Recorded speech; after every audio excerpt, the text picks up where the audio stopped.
Teka. Alright, ito. Ang inano nila kay Baste, nagagalit si Baste dahil si PBBM daw, kesyo walang malasakit, di ba? Yung tatay niya ipapahuli, ganyan-ganyan. Di ba? That was January 28, 2024. Yan. Nagagalit siya noon. Sabi nga niya, kung wala kang malasakit, if you don't have compassion, you better resign, sabi niya. Ngayon, ang pinuputok pala ng butsi niya kasi bakit daw ipa-ICC tatay niya, bakit ipa-aresto. 'Di ba? Yun ang galit niya. Paano to ngayon? Tatay niya amin ng amin, tatay niya hamon ng hamon sa ICC. Hindi ho ba? Yung mga nasa survey channel, what do you think? 'Di ba? Hamon ng hamon ngayon sa ICC si Duterte. Na-arestohin niyo na ako, dumating kayo, bilisan niyo, baka baka dumating kayo, too late na dead ball na ako. Diba? Shoutout nga pala sa mga nasa likuran ko, si Robert Adventure. Diba? Yan. Tsaka, channel pre. Kevin RKP TV. Ano rin? Kevin? RKP TV. YouTube o FB? YouTube mga kababayan. Sabi GDB, puyatan kami rito eh. Amin na itong tulay, bibilhin namin. Baka pag bigla kasi kami umuwi, baka lalakas na naman yung silong lang muna saglit mga kabayan. Saglit hanggang umaga. Malaking tulong yan. Hindi ka mabasa dyan pag nasa lalim. Bilyones ang bahay mo. Bilyon ba yung halaga nito? Palagay ko, poste pa lang, millions na yan. Poste pa lang, milyon na. Nasa 2 milyon na halaga ng mga poste. So, aabot ng bilyon? Oo, abot ng bilyon. Pero mas swerte nga yung mga nakatira sa tulay. Oo, bilyon ang bahay. Bilyon ang halaga ng bahay nila. Sabi mga to, ginulo yung sarap ng usapan natin. Hi, Netflix! Magandang good morning po sa inyo, ma'am. Ganda na sign ng discussion natin dito. May nanggugulo. Ayan Okay. Hindi nga, di ba ganon? Ginangal-ngal ni Baste, nagagalit siya. Kaso ngayon, at this point, tahimik siya. Tatay niya kasi naggangaw-ngaw eh. Di ba? Ay nako, alam niyo, sa akin simple lang dapat nanahimik na lang si dating Pangulong Duterte at minintain na lang niya yung kanyang legacy na minahal siya ng maraming Pilipino. Hindi niya na sana ininsist pa na magpakatuta si PBBM para sa China. Di ba? Hindi niya na iginiit pa yung ganon. Kung failure niya na maibenta ang Pilipinas sa China, hindi naman literal, di ba? Na ibenta, kung hindi yung mapasunod tayo sa implementation ng China, ganun. He failed eh. Better luck next time pag naging presidente na anak niya. Yung problema, talaga eh. Sutil talaga yung matanda, di ba? Kaya tuloy ako nainis, tinalikuran ko siya kasi makachida siya kaysa sa maging maka-Pilipino. Ay, kapi-kapi tayo.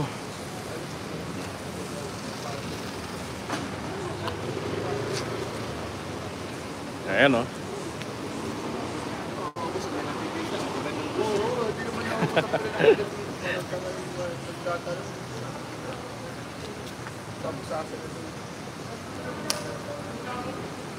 Alam nyo sa oras na to, nasa ako actually, labas ng tulay eh. Etong portion na to, tulay, gilid ng tulay. So walang ulan. Ayan. Sabi ni Arnel Tan, Sir JDB, taga Marikina. Hindi po ako taga Marikina, ako po ay taga Quezon City. At napakalapit lang po nito sa amin, konting kembot lang ito. Eto nga kapatid, malalaman mo kung ikaw ay nasa Marikina at nasa Quezon City. Kapag dumumi, pagka naging marumi na yung paligid, nasa Quezon City ka. Kapag malinis yung lugar, o biglang luminis, ibig sabihin nakatungtong ka na sa Marikina. So that's a difference, di ba? For me, that's how I determine kung nasan ako. Without looking at the city boundary. Diba? Yung wala nang ganun-ganon. Yan. Hinday sa balito, wow, Duterte pa rin. Good job, diba? Huwag niyo hong iiwanan si Tatay Digong. Ako na nakikiusap sa inyo. Huwag niyong iiwan. Parang awa nyo na. Okay? Bilang isang dating nagsuporta sa Uniteam, bilang isang political commentator, ako po'y nakikiusap sa lahat ng mga DDS, manatili kayo sa kanila. Okay? Kukunti na lang po kayo. Huwag na ho kayong magbawas-bawas. Alright? Pero ito lang naman yan eh. Maging DDS kayo, just make sure mas mahal nyo ang bayang Pilipinas. Diba? Mas mahal yung bayang Pilipinas kaysa kung sino mang mga politiko natin. Yun. Na dapat kapag interest na ng bayan natin ang sinasagasaan, dapat nagkakaisa tayo na sumalansag. Nagkakaisa tayong itaguyod ang interest ng bayan. Sino ho ba ang boss ng mga politiko? Di ba? Tayo. So sino ho dapat ang nag-i-influence sa kanila? Tayo. Di ba? Eh ang problema ng mga Pilipino, sinasamba ang mga politiko. Mali ho yun. Di ba? Mali yun. Kanino ho ba ang kinabukasan ang nakasalalay sa mga desisyon nila sa atin sa taong bayan? Yung mga yan, mga bilyonaryo yan. O kahit hindi ho magtrabaho yung mga yan ng isang taon, dahil sa mali nilang desisyon sa buhay, hindi po sila magugutom. Pero tayo ho magugutuman. O, sabi ni Jam Vihar 432, kape sayo sa akin, mixed berries blended with ice milk. Wow, sarap. No to, tandaan ko, grabe naman yan. Alright, oy. Wala, hindi ko na naman makita yung ibang comments. Nagkakasabay-sabay talaga, oo. Ang daming arte ngayon nitong YouTube. Di ba? Ganoon naman yung kasimple. Sabi ko nga sa mga DDS vloggers ako naiintindihan ko kayo, magkakaiba tayo ng pinaniniwalaan. Dati tayo magkakasama sa Uniteam. Pero at this point, magkakaiba tayo ng kulay. Pero ako naniniwala, isa lang kulay natin, mahal natin ang bayan. Sabi nila, oo. Hindi tayo dapat mag-away-away, sabi ko. Alam niyo naman ako, hindi ko naman kayo pine-personal. Ba't ko kayo pe-personalin? Di ba? May kapintasan din naman ako. Sa akin lang, makita yung sensible ka ako. Issue-based tayo, ganun. Then show respect, di ba? Kaya hindi ako katulad ng ibang vlogger na atakihin yung kapwa na personal, di ba? Yung ganun. Diyos ko, ako pa mamimintas. Kahit siguro kamukha ako si Aga Mulak, di ko magagawa yung ganun. Mariosep. Ano ba? Pintasan ko na lang sarili ko. Just to be fair. Kahit sabi niya, ang daya mo naman, hindi mo binasa ng buo ang comments ko eh. Ang hirap. Ayoko mag-curse ng tao. Alam niyo naman yan di ba? Mabuti nga, maraming namulat ang mata, hindi laging nauuto ang mga Pilipino. Yun po ang importante sa lahat. Di ba? It's not our fault kung maraming mga Filipinong bumaklas ng suporta kay dating Pangulong Duterte. It's his fault for being pro-China. Yun Hey, Rex TV Adventure. Man, magkakasama kami rito. Nina Rover. Ayan si Rover. To. Yan, si Rover. Ayan happy holiday. Nagtanggal lang yung comment. Ano ba yun? Yan, Arnel Tan, Sir JDB, di na ma-impeach si Sara kasi pabor ang Senado, kasi kami sa kanya, Sir JDB, di na ma-impeach si Sara kasi pabor ang Senado, kasi kami sa kanya. Yan, wala na bang ulan? Wala nang ulan. Actually hindi na nga ako nakasilong sa tulay Pero nakasilong sa tulay. Kaya nga ako nasisinagan nito kasi pag ako nakasilong doon, hindi magpapalit-palit yung kulay ko. Yung tulay may kulay basta no to Duterte, no to do their dirty family and their supporters. Sabi niya. Sa kanya pabor Senado, sabi. Okay. Well, yung sinasabi naman na pabor kay Duterte yung Senado, di ba? Tingin ko naman possible pa ma-impeach. Kaya lang kinakailangan ng Senado yung solid na ebidensya. Kaya naman ang Kongreso, kasi ganito ang process So merong magsasampa ng impeachment case, di ba, sa Kongreso. So yung investigador ngayon ang Kongreso. So kumbaga, ginagawa nilang airtight yung tibay ng ebidensya laban kay Sara. Kaya lahat ng anggulo pinakikita nila, yung paano nalusta yung pera ng confidential funds and regular funds ng DepEd na maging ng OVP, and then yung kanyang accountability sa bayan na hindi niya pinaninindigan, di ba? So pagdating nung siguro nakita nila na sapat na yung ebidensya para makita talaga na mga paglabag, kakawalan ng malasakit ni Sara, yung betrayal of public trust, napakalawa kasi yan eh. Di ba? Ngayon, pwede na mag-file ng kaso. Now, ang Senate, since ang Kongreso kasi, number game sa Congress yan eh, titignan sa Kongreso na sufficient in form, yes, sufficient in content, pasok sa banga, tapos meron silang sufficient number, parang 2/3, 300 ang congressmen natin, kaya nilang mag-produce ng 250 to 200 na mga pipirma. So mangyayari niyan, may impeach ng Congress si Sara. And then, ang Senado ang lilitis sa kanya. At yun ang magdidesisyon ng impeachment court. Yung Senate magko-convert into impeachment court.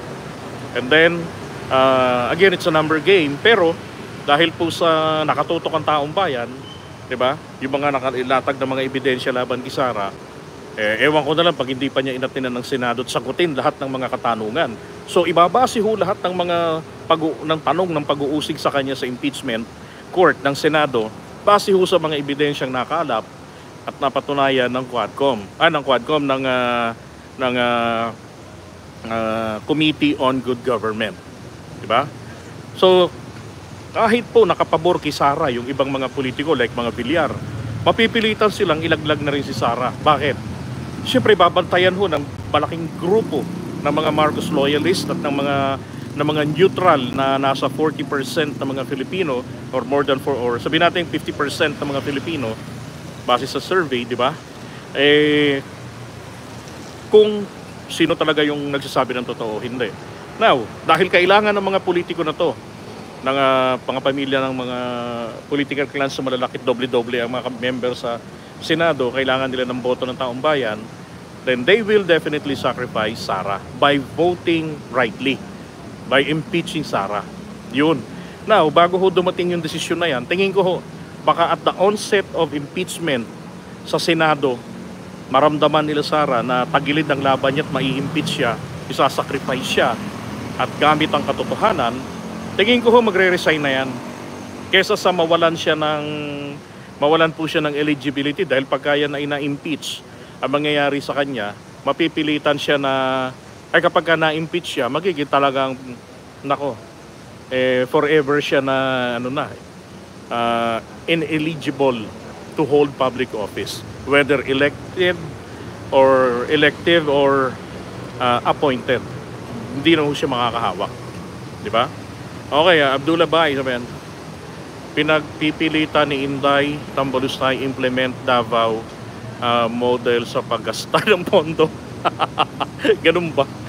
Tingin ko nga, di ba? Save the Queen, ika nga. Walang iya.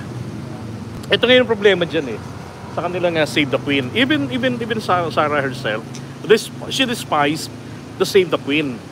Di ba? Sabi nga niya, sino ba naman ang loko-loko na magpapangalan ng kanilang operation? Sino bang political operator ang gagawa niyan? Na ipapangalan mo yung inyong gagawin, yung plano nyo sa inyong operation. Ay nako, Sara.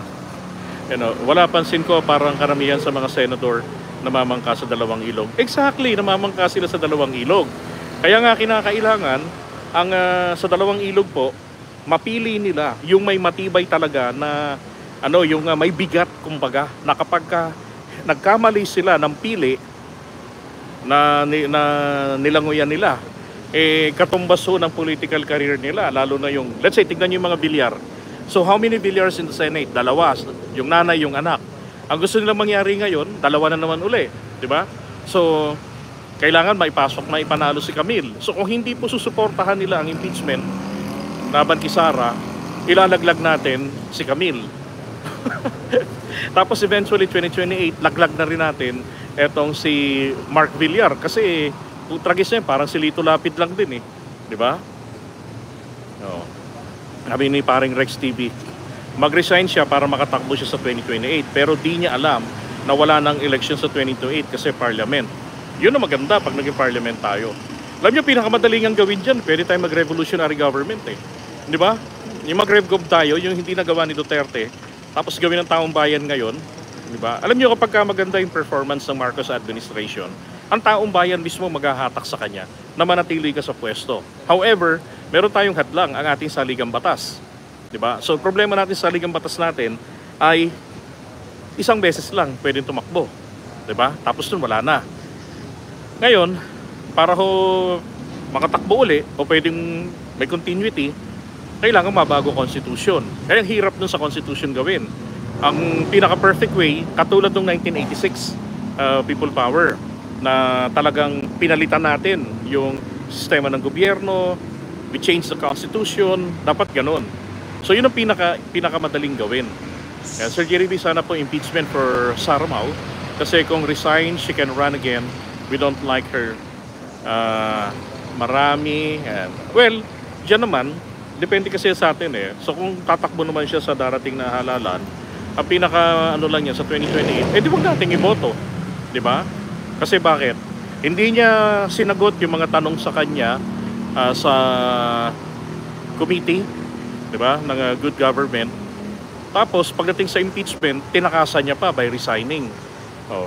So she always save her ass, di ba? So pagka ganun, wag na siyang iboto, pero bukod doon, pag ginawa niya mag-resign, sampahan siya ng kaso sa ombudsman, di ba? Hindi siya makakalusot kasi hindi porket na impeach yung tao, natanggal lang naman. Ang impeachment kasi tatanggalin ka lang sa pwesto, pero hindi ka paparusahan sa iyong kasalanan. Ibang kaso pa yun, nasampahan ka pa ng kaso sa ombudsman. So dapat ituloy pa rin yun. Alright? Sabi vote conflict queen, Inday Lustay, Fiona Pusit. Okay? Ayan wala nang ang ulan tingnan ninyo. May mga naglalakad na. Ayan lalakad na lang sila rito. Diba?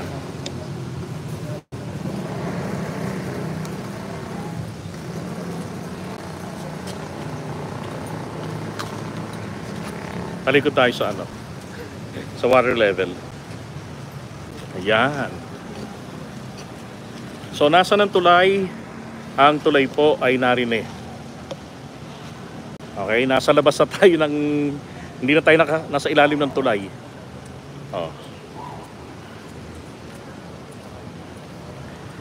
Okay, so comments habang narito pa tayo. Yung iba nga namamasyal dito, nagtatambay na rin ulit balik-balik na sila. Bakit? And again, for me salamat sa Diyos kasi walang bagyo dito sa atin. Hindi tayo tinamaan, and then hindi grabe yung impact. Dito to sa Marikina River. Yan, good evening rin sa iyo, Malot. Yan, sa mga taga Marikina, shoutout to sa inyong lahat. Good morning po. Okay, Joseph Bangog. Yan, magandang gabi rin sa inyo. Ako, eager rin po kayo palagi.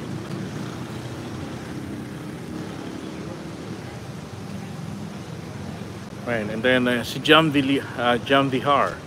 I don't think we can afford to have a parliamentary form of government. Why not? Diba? We already had one during, I guess it was 1972. Pag ginawa ho dyan ni Marcos, ganito ginawa ni Marcos So, ito yung nireklamo nila, nag-martial law tayo, nag-declare ang martial law, diba? Ang ginawa niya pati roon ay sinarado niya Senado. Bakit? Kasi pati Kongreso, kinonvert niya into parliament.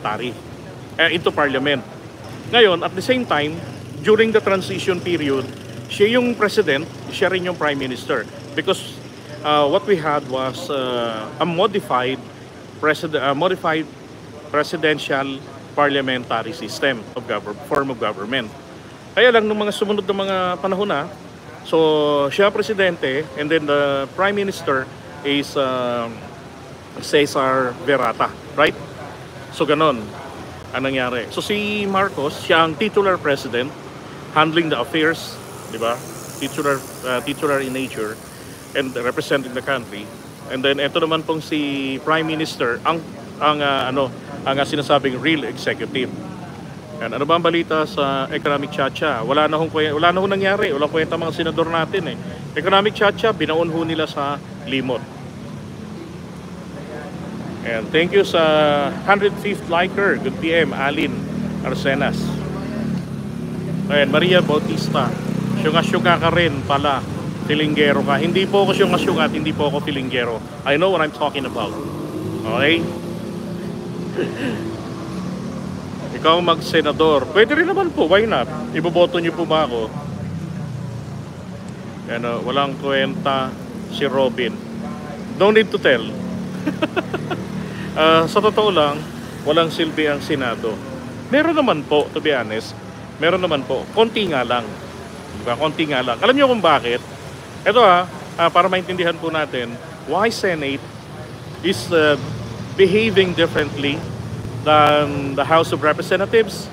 Simply because ang Senado po natin ay may utang na loob sa mga kapwa nila politiko nationwide, di ba? Kailangan nila ng support ng mga LGUs, ng mga LGU leaders. Hindi katulad ng mga kongresista, ang kailangan lamang nila na suporta ay yung mga, halimbawa, yung kanilang nasasakupan, like sa mga probinsya. So merong ilang mga LGUs ang kanilang kinakailangan ng suporta. Pero hindi nationwide, hindi malawakan. Sa mga metropolis na sa loob ng isang syudad ay mayroong ilang distrito o isang distrito, so constituent lang nila ang pinagkakautangan ng loob. Okay, ganun po yun. So depende yan kasi sa bilang o kung sino-sino yung pinagkakautangan ng loob eh. Ay, sabi niya, hi Maria Bautista Lumay. Huwag niyo naman palayasin. Okay lang naman po. Welcome nga sa akin ng lahat dito eh. Diba? Welcome naman po sa akin ng lahat. Tanong ko nga kay Maria Bautista, if I run for the Senate, would you vote for me? Diba? Sabi mo kasi, tumakbo ako na mag-senador. Then why not? I think kaya ko naman. Sir JDB, kamusta na pong level ng Marikina? Thanks God. Ito po, wala pong baha. You see sa background po natin, nasa 13. Ayan o, yung water level. Hindi ho tumataas. O, nasa ano lang, nasa 13 lang. Bababa sa 13. Okay. Sana nga ho, whole night, wala nang ulan.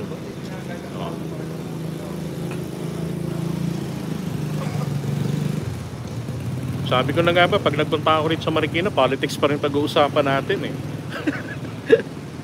Oh my God. Okay, so pagkakataon nyo to, para ma-engage nyo ako, mag-comment kayo, para masagot ko kagad mga tanong nyo. Ganon din dyan sa survey channel.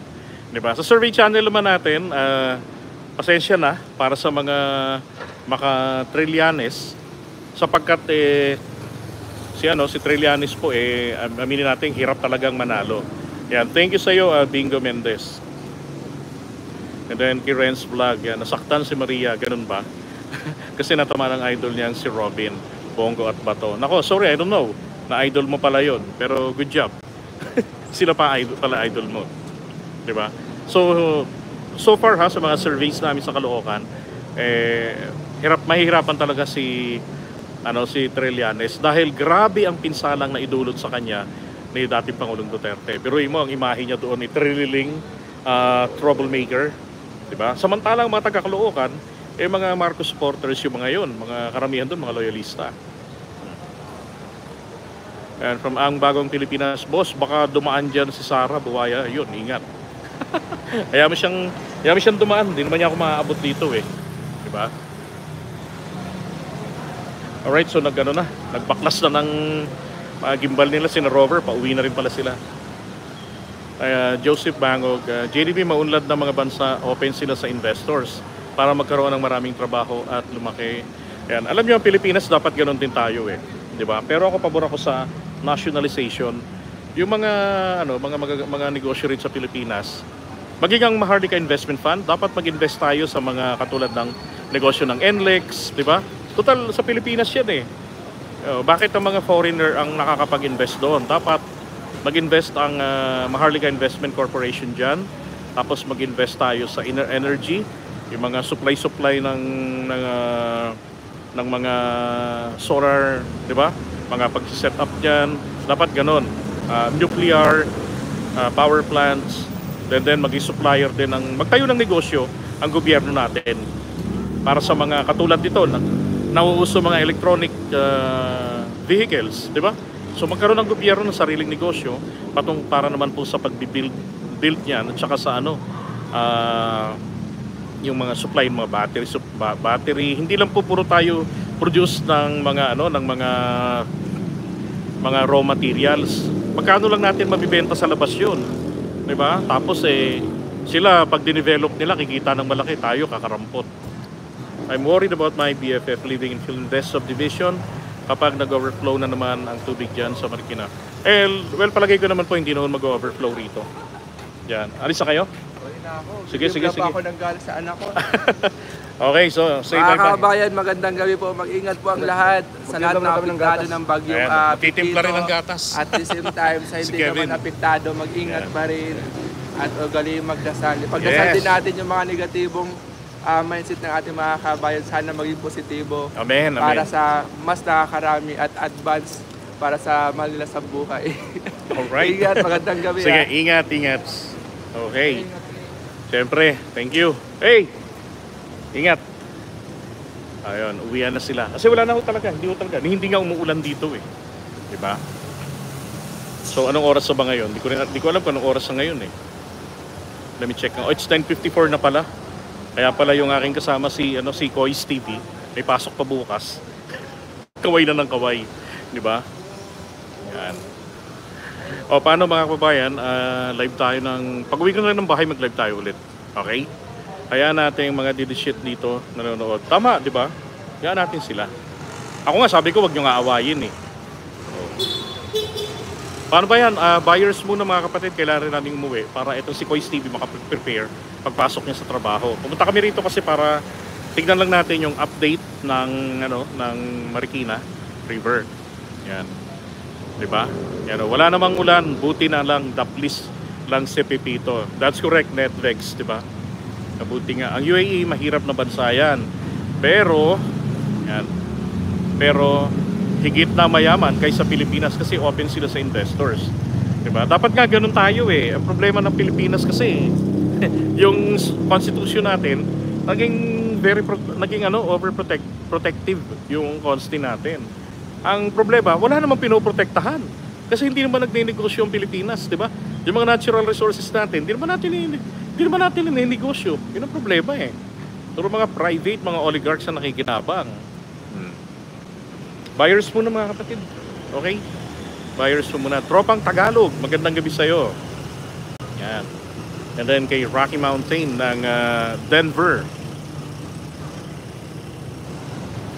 Then kay Ricky Haber, shoutout po sa inyo. Magandang araw. Then kay Lilia Singson, salamat sa Diyos at di na dumating ang Pipito dito sa Pasig, Marikina. Diba? And dito rin sa Japan, maulan at may parating na bagyo from Pinas. Ouch. Okay, so paano yan? Thank you so much. Maraming salamat. Kita-kits po ulit tayo when I get home. Alright, buyers.